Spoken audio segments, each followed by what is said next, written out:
Welcome back mga kalingap, mga kaibigan. Tayo ay patuloy update.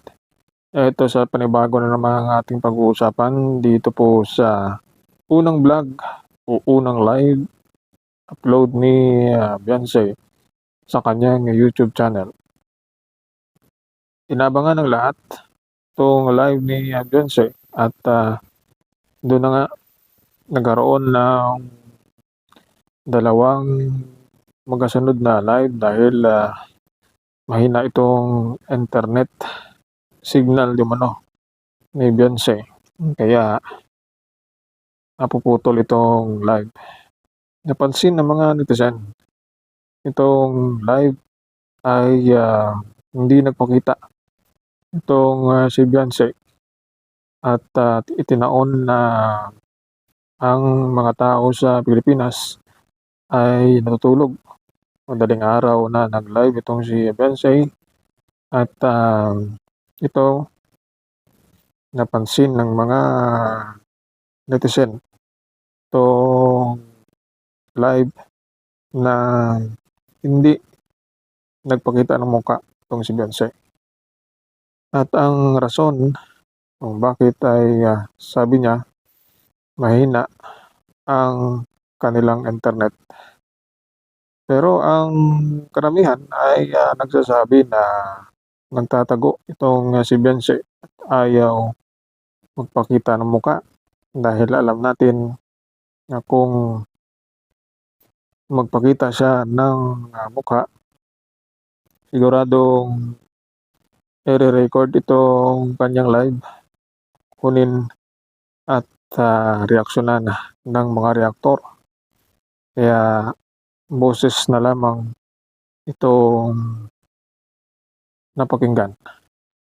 Doon ay nagpahayag itong si Beyonce tungkol dito sa mga pagsuporta sa kanya, sa kanyang panibagong YouTube channel. At doon ay naihilad niya na ito ay ginagawa niya di mano upang tulungan ang kanyang mga magulang upang magkaroon din siya ng income sa YouTube.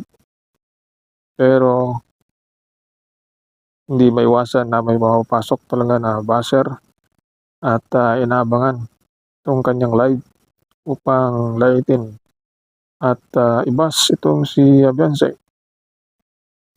Dito ay na-curious itong mga netizen kung ano ang maging reaksyon ni Edo dito sa live kung saan dito natin makita na itong paggawa niya ng live videos ay dun marinig ni Eds itong boses ni YP. Kahit sa ganung paraan ay marinig man lang ng mga netizen itong kanyang boses kahit walang mukha para ito ay inasabikan ng mga taga-subaybay sa kanya. Hindi pa rin maiwasan itong pambabas sa kanya kahit anong mga paliwanag ay hindi maiwasan na siya ay ibas. Kaya ang reaksyon ni Edo para sa pagiging vlogger ni Beyonce ay malaki din ang naitulong sa kanya kung ano ang mga gagawin dahil noon nung sila ay magkasama pa ay naisama rin ito sa mga scout at nakikita itong mga ginagawa ni Edo. Kaya inaabangan din kung ano ang video na kanyang i-upload dahil tinatanong niya yung mga viewers kung ano ang videos na kayang i-upload. Kaya bumubuo din ito ng grupo at sinasabi kung ano ang grupo na magandang itawag sa kanila na nagbibiruan nga itong si Beyonce na ang pagiging labandera o Team Labandera. Hindi umano. Pwede rin at walang masama kahit sinasabi nila na yan naman talaga ang kanyang pinanggalingan. Na ang pagbuo ni Beyonce ng kanyang team ay mga katulong talaga. Ito po sa kanyang pag-aaral, pagsusuporta. Maliban na lang doon po sa mga pagbibigay ng sponsor ay dagdag kita at income din ito. Kaya meron pa siyang sinabi na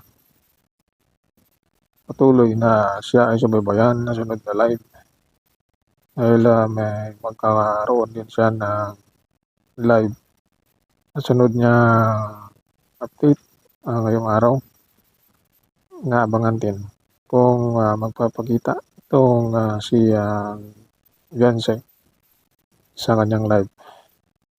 Kaya abangan natin kung ano ang matutunghayan natin dito sa unang live at pangalawang live. Pang makita natin kung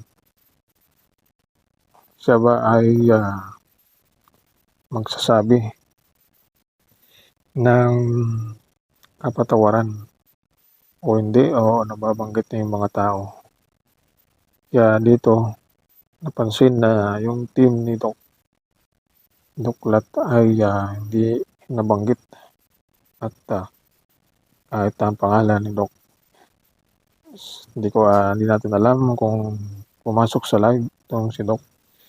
Pero doon ang mga antay ay nagsi-comment sa kanya at doon na-shout out niya itong mga antay-kalingap.